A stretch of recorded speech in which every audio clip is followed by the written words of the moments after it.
नमस्कार दोस्तों, आपका अपना जय कुमार गुप्ता भिवानी से। दोस्तों, मैंने अभी कुछ चंद दिनों में ही एक चीज़ देखी कि एक पहले बिहार में, फिर झारखंड में, कभी और किसी स्टेट में, कि एक रिवाज सा चल गया है कि जब भी कोई वोट ऑफ कॉन्फिडेंस होता है, ऐसा कुछ होता है, तो पार्टियां अपने एमएलएज को उस स्टेट में ले जाते हैं जहां उनकी पहले सरकार होती है। ये बड़े अजीब सी बात लगी, क्योंकि हमने तो बहुत सालों से देखा, जब हरियाणा में 81 एमएलए होते थे, कोई एंटी डिफेक्शन बिल नहीं था, तो भी कोई एमएलए को लेकर कहीं नहीं जाते थे।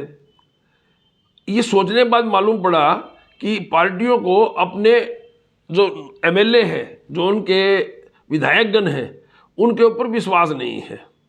उनको ये लगता है कि ये विधायक बिक जाएंगे, किसी न किसी लोभ में आगे, कोई पैसे के लोभ में, कोई मिनिस्ट्री के लोभ में, किसी न किसी लोभ में वो चले जाएंगे। ये पार्टियों को विश्वास क्यों नहीं है, इसके बारे में भी सोचा।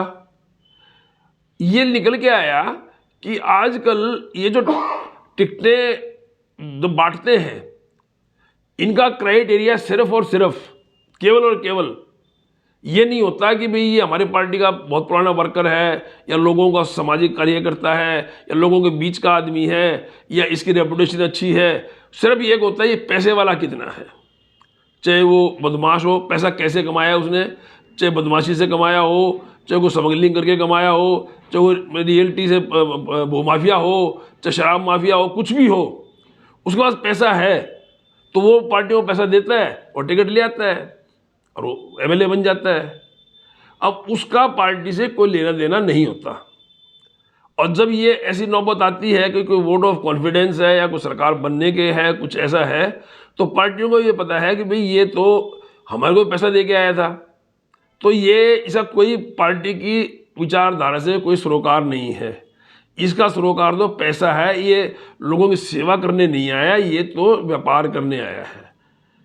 तो जब ये फिर पार्टियां इनको अपना छुपाती हैं, तो इसका भाइयों मैं आपसे एक अपील करूंगा कि जब ये मालूम पड़ जाए इलेक्शन के टाइम में, एक हवा आती है बाजार में कि ये पैसे दे के वोट लाया है, या ये दल बदलू है, या इसका कोई भाई भतीजा है वहाँ से, मतलब किसी न किसी रूप में उसकी पार्टी की विचारधारा नहीं है, सामाजिक कार्यकर्ता नहीं है, किसी से कोई मतलब नहीं है, वो व्यापार करने के लिए आया है, वो एक विधायकी का टैग लेकर के उसने फिर सारे गलत काम करने हैं, लोगों से कोई सरोकार नहीं है।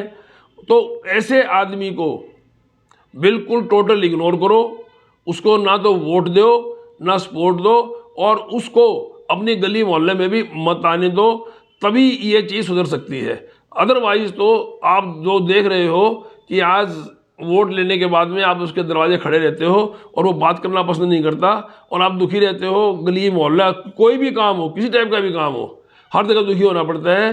तो ये बहुत विचारणीय समस्या है, इस पर विचार करना। यदि आपको अच्छा लगे तो इसको लाइक और शेयर करना। जय हिंद, जय भारत, जय हरियाणा।